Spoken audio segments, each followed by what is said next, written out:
की माताजीने महाराष्ट्र पिंजून काढला म्हणजे महाराष्ट्राचं धम्मदान गोळा केलं. मला आज तर माझ्या समाज तमाम बौद्ध उपासक उपासिका माझ्या सोबत आहे, मी एकटी नाही. आज जिथे संपलं म्हणून काय झालं, उद्या शेवटच्या सेकंदापर्यंत धम्माचा प्रचार करीन ही माझी जिद्द आहे. तेव्हा आमच्या गाडीतले लोक शांत झाले. मी गाडीच्या खाली उतरली. काय करावं, गाडीत डिझेल टाकलं पाहिजे. मग कोणाला मागावं आता, कोणाला आवाज द्यावा. रात्रीचे 8 वाजले, जंगलामध्ये गाडी थांबली. आमची सुजाता ताई आहे, सुजाता ताईला फोन केला. अगं म्हटलं गाडीतलं डिझेल संपलं, काय करा. काय झालं म्हटलं, कुठं आहात तुम्ही तर प्रचार. अरे म्हटलं हो डिझेल संपलं. मग काय लागतं म्हणे तुम्हाला. म्हटलं बघ आता काय लागते, पैसे लागतात. तिने लगेच तातडीने तिच्या नवऱ्याला फोन केला. आजी माझ्याकडे सुख सुविधा आहेत, हा सर्व बाबासाहेबांचा अधिकार. कदाचित बाबासाहेबांनी जर आम्हाला समानता दिली नसती तर कुठेतरी कुठल्या तरी गोट्यावर शेण काढलं असतं. ही मात्र जबाबदारी मी कधीच विसरत नाही. महिलांना जी समता दिली ती केवळ बाबासाहेबांची पुण्य आहे. आणि म्हणून माझ्या अंगातलं रक्त आटेपर्यंत मी बाबासाहेबांच्या धम्मचळीतलं काम निश्चित करेन ही माझी शपथ आहे. आणि म्हणून प्रियजनो, जिद्दीने ही जागतिक परिषद घेतली. अगदी 4 दिवसावर धम्म परिषद आली आणि मंडपवाले आमचे पडून गेले. 4 दिवसावर धम्म परिषद आल्यानंतर मंडपाला पडून गेला आमचा आठवणी साहेब. तुमच्यासोबत जो आला होता दाखवायला तो पडून गेला. माताजीने पैसे दिले नाही. अध्यक्ष महाराज घाबरले. गायकवाड साहेब म्हणले माताजी काय करावं. बस्ते साहेब म्हणले माताजी काय करावं. आमच्या कोर कमिटीचे अधिकारी माझ्या चेहऱ्याकडे बघत नव्हते. त्यांना लई नाराजगी वाटत होती, त्यांना दुःख वाटत होतं. एवढा मोठा प्रचार केला, महाराष्ट्रातले भिक्खू भिक्खूनी येतात, 30 देशातील भिक्खू येणार आहेत. त्यांचं तिकीट आहे, त्यांचं हॉटेल आहे, त्यांचं राहणं आहे. हे सर्व खर्च आपण कसा करणार, कोण देणार. अरे जिजवळ तर पैसे नाहीत, मग काय करणार. मी म्हटलं काला घाबरता, मी आहे ना. मला माहित होतं मी आतमधून घाबरत होती, पण मी तरी म्हणत होती मी तुमच्या सोबत आहे. प्रत्येक मिटिंगला आमच्या साहेबाला, गायकवाड साहेबाला मी सांगते, साहेब घाबरू नका, पैशाचं नियोजन होईल, काळजी करू नका. कदाचित मी जर असं म्हटलं असतं की माझ्याकडे पैसे नाही, कदाचित सर्व लोक थकले असते आणि आजची ही जागतिक परिषद झाली नसती.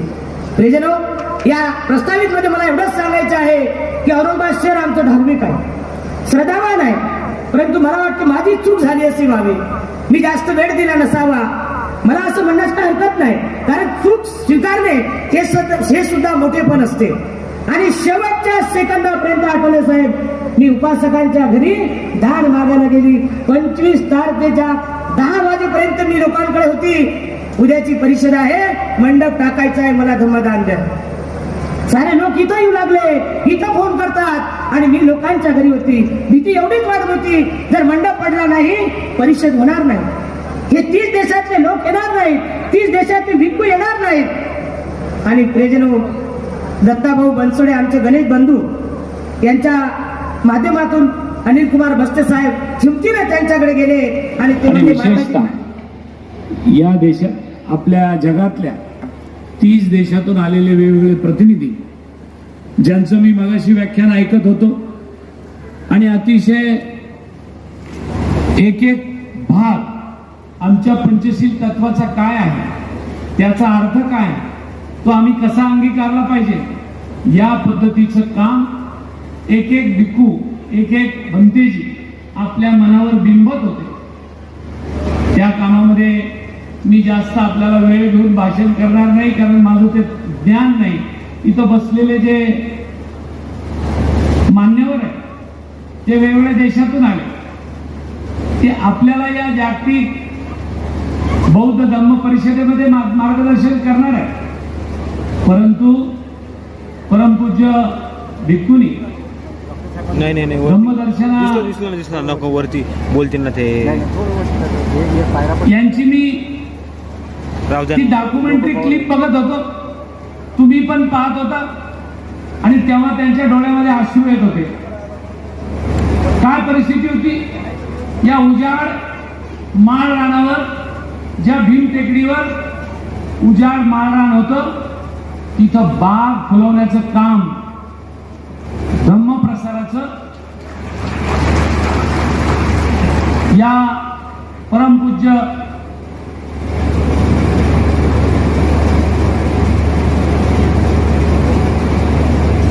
धम्म भिक्खूनी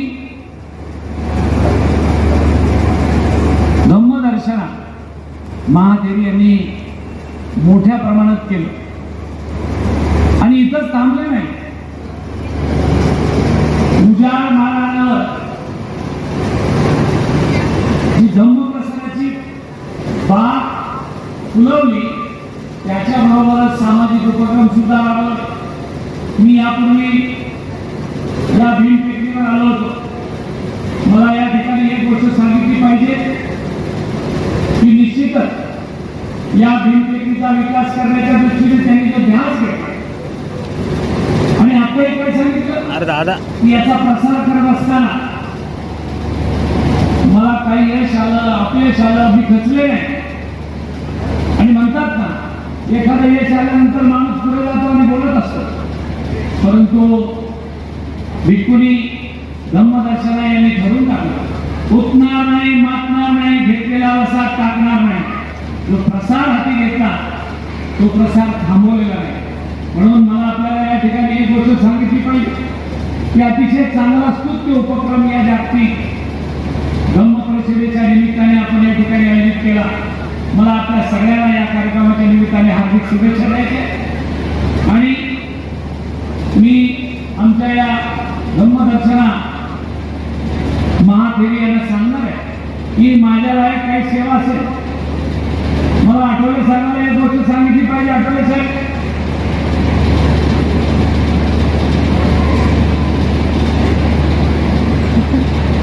आठवले साहेब ही जी भेट घेतली आहे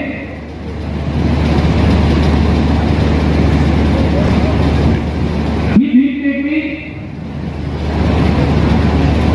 दत्ता मी आठवले साहेबांना सांगत होतो ही जी भीम टेकडी आहे ही भीम टेकडी जालना लोकसभा मतदारसंघात येते आणि त्याचा मी या सगळ्यांच्या आणि समोर बसलेल्या सगळ्या लोकांच्या आशीर्वादाने जे परमपूज्य डॉक्टर बाबासाहेब आंबेडकरांनी आम्हाला मतदानाचा अधिकार दिला त्या अधिकारामुळे मी खासदार होऊ शकलो. आणि म्हणून मी या भीमटेकडीचे जे सामाजिक उपक्रम त्या उपक्रमासाठी मला माहित नाही हे काय कायदेशीर आणि काय नाही, पण लोकसभेचा खासदार या नात्याने या भीमटेकडीच्या विकासासाठी म्हणून खासदार निधीतले 25 लाख रुपये या ठिकाणी मी जाहीर करतो. हॉस्पिटल बांधा, सभागृह बांधा, भक्त निवास बांधा, तुमच्या दृष्टीने काय तुम्हाला योग्य वाटतं आणि फक्त तेवढ्यावर थांबू नका. एक 100 वेळे हॉस्पिटल तुम्ही करण्याचा संकल्प हाती घेतला. एक चांगलं सामाजिक उपक्रम या निमित्ताने आपण उभं केलंय. मला त्याला द्यावे तेवढे धन्यवाद कमी आहे. मी फार लहान भाषण करायला या ठिकाणी उभा नाही.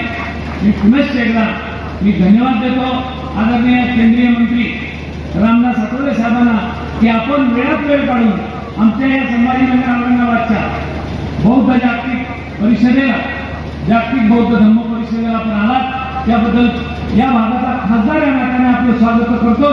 पण आपण आलात त्याबद्दल आपले आभार मानतो, आपल्याला धन्यवाद देतो आणि इथंच थांबतो. धन्यवाद. जय हिंद, जय महाराष्ट्र, जय. आणि ज्याने आम्हाला बौद्ध धम्म दिला ते Bharat Ratna doctor Babasaheb Ambedkar.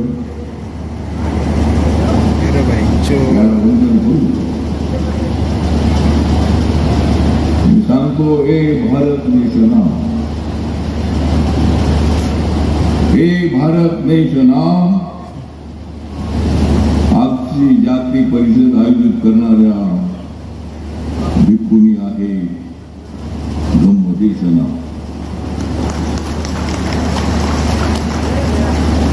This conference was also organized Bhikkhuni Dhammadeshana.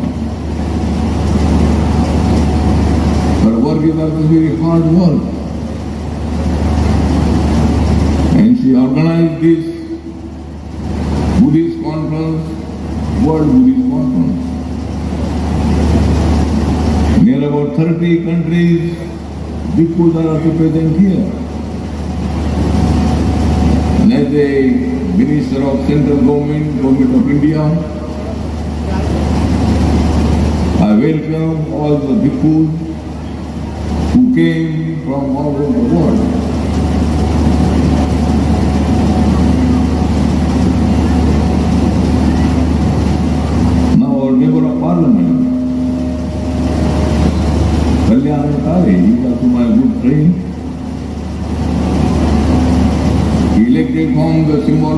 Congress Party.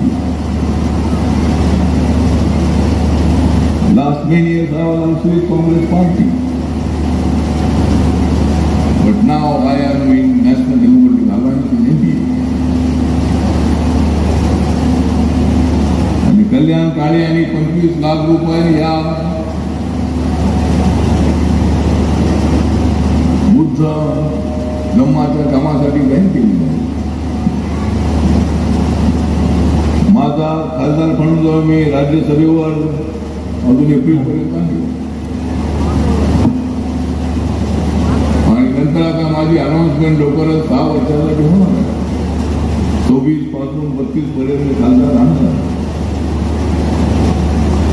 आणि या 6 वर्षामध्ये मी सांगतो की माझ्या खासदार फंडातून 75 लाख रुपये मी वर्षाला टप्प्याटप्प्याने आपल्याला देईन. आपण फार मोठ्या कष्टाने ही वस्तू मी गेलेली आहे.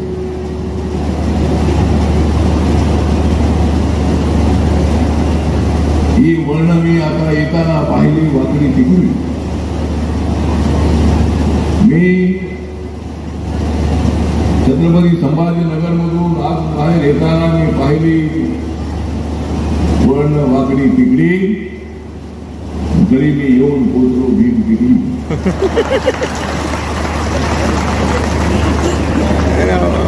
ही जी भीम टेकडी आहे, भीम टेकडी बाबासाहेब आंबेडकरांच्या नावाने भीम टेकडी आहे. त्या भीम टेकडीमध्ये बुद्ध टेकडी सुद्धा उभी करण्याचा प्रयत्न धम्मदेशनाने करतात. Gautam Buddha's philosophy is also very important philosophy. Near about 30 countries, monks are also present here. And all the monks know that Buddhism was from India. In both Gaya and Bihar. Siddhartha Gautama was sitting very there for the equality, for the fraternity, for the justice of the every person. And Siddhartha wanted the world peace. Without peace we can't do anything.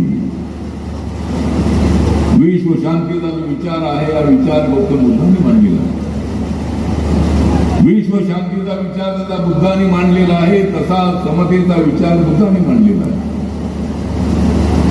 खरी लोकशाही जी आहे, खरी democracy जी आहे ती डेमोक्रेसीचा उगम आपल्या भारतामध्ये आहे, बोधगयामध्ये आहे. सिद्धार्थ गौतम बुद्धांनी बहुजन हिताय बहुजन सुखायची भूमिका मांडली. मध्ये ज्यावेळेला काही चर्चेमध्ये वाद व्हायचा, प्रत्येकाला मत मांडण्यात आलीच आहे डेमोक्रेसीमध्ये. निर्णय घेत असताना बहुमताचा निर्णय घ्यायचा ही खरी लोकशाही, ही खरी डेमोक्रेसी. बाबासाहेब आंबेडकरांना अशीच लोकशाही हवी होती. बाबासाहेब आंबेडकरांना सुद्धा अशीच डेमोक्रेसी हवी होती, लोकतंत्र हवं होतं. आपल्याला माहित आहे की आपल्या संविधानामध्ये 1 man 1 vote 1 value, एका माणसाच्या मताला एक चिन्ह. आणि आपल्या देशाची डेमोक्रेसी किती समृद्ध आहे हे मी होतो 1998 मध्ये काँग्रेस पक्षासोबत होतो, अलायन्स मध्ये होतो. 1998 मध्ये रिपब्लिकन पक्षात ऐक्य झालं होतं. माननीय बाळासाहेब आंबेडकर, आर्य गवई साहेब, जोगेंद्र कवाडे सर आणि मी, आम्ही चौघेही आम्ही निवडून आलो होतो जनरल लोकसभा मतदारसंघातून काँग्रेस अलायन्समध्ये. आणि त्यावेळेला माननीय अटल बिहारी वाजपेयी भारताचे प्रधानमंत्री होते, ते बीजेपीचे होते, एनडीएचे प्रधानमंत्री होते. त्यावेळेला एनडीएमध्ये जॉर्ज फर्नांडिस होते, नितीश कुमार होते, शरद यादव होते, ममता बॅनर्जी होत्या, नवीन पटनायक होते, डीएमके हा पक्ष होता. याने पक्ष हे माननीय अटल बिहारी वाजपेयी यांच्या सरकारमध्ये मंत्रिमंडळामध्ये होते आणि लोकसभेमध्ये ज्या वेळेला आम्ही उपस्थित होतो 4 खासदार,